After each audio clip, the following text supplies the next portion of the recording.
மூன்றாம் வகுப்பு மாணவ செல்வங்களே, இதோ உங்களுக்கான தமிழ் முதல் பருவம் 3ஆம் பாடம் பாடல் மின்னி மின்னி. வாருங்கள் பாடுவோம். மின்னும் மின்மினி போலவே மின்னி மின்னி வானத்தில் என்னை உற்று பார்த்திடும் சின்ன சின்ன மீன்களே, என்ன அங்கே செய்கின்றீர்? எப்படித்தான் நிற்கிறீர்?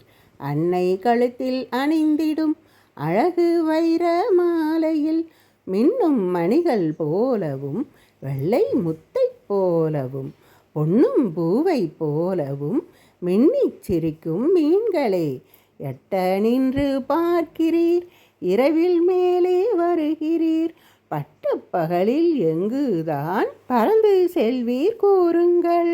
குழந்தை செல்வங்களே, இரவில் வானத்தில் மின்னும் மின்மினி பூச்சிகளைப் போல மின்னும் நட்சத்திரங்களை பார்த்து உங்களை போன்ற ஒரு சிறுமி கேள்விகள் கேட்கிறாள்.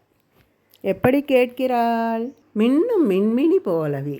மின்னும் மின்மினி பூச்சிகள் பறந்து பறந்து மினிச்சு மினிச்சுன்னு அழகாக வெளிச்சத்தை காட்டும்.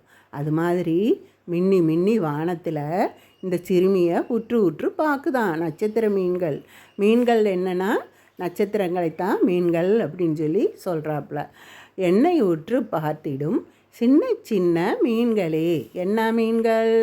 நட்சத்திர மீன்கள். என்ன அங்கே செய்கின்றீர்?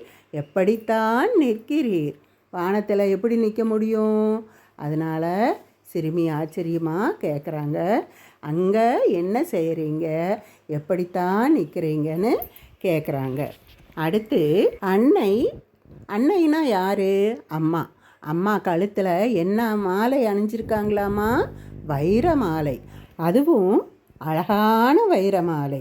வைர மாலையில் என்னென்ன இருக்குதான்? மின்னும் மணிகள் மின்னி மின்னி இருக்குதாம் அந்த வைர மாலையில். அப்புறம் வெள்ளை முத்துக்கள் இருக்குதான். பொண்ணு இருக்கான். பொண்ணுனா என்ன? தங்கம் போல் பொண்ணும் இருக்குதாமா. பூனா என்ன? நம்ம மல்லிகைப்பூ இது மாதிரி பூக்களை போலவும் இருக்குதான். மின்னி சிரிக்கும் மீன்களே, இத்தனை மாதிரி மின்னி மின்னி சிரிக்கும் மீன்களே அப்படின்னு நட்சத்திர மீன்களை அழகாக அந்த சிறுமி வர்ணிக்கிறாங்க.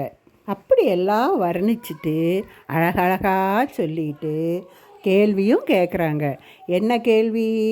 எட்ட நின்று பார்க்கிறீர். வானம் நமக்கு எட்டுமா?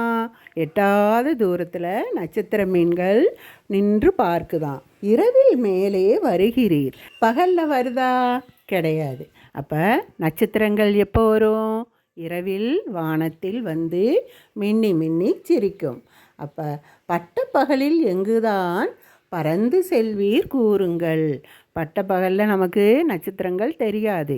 இரவில் தெரியறதுனால அந்த சிறுமி என்ன கேட்குறாங்க? பட்டப்பகலில் எங்கே போகிறீங்க? எனக்கு பதில் சொல்லுங்க அப்படின்னு சொல்லிட்டு கேட்குறாங்க. இந்த பாடலை எழுதியவர் யார்? பே. தூரன் அப்படிங்கிற கவிஞர் நமக்காக இந்த பாடலை எழுதி கொடுத்துருக்காங்க. சரியா? எல்லோரும் நல்லா படிக்கலாமா? தேங்க்யூ குட்டீஸ். மீண்டும் உங்களுக்கான அடுத்த பாடலில் சந்திப்போம். நன்றி, வணக்கம்.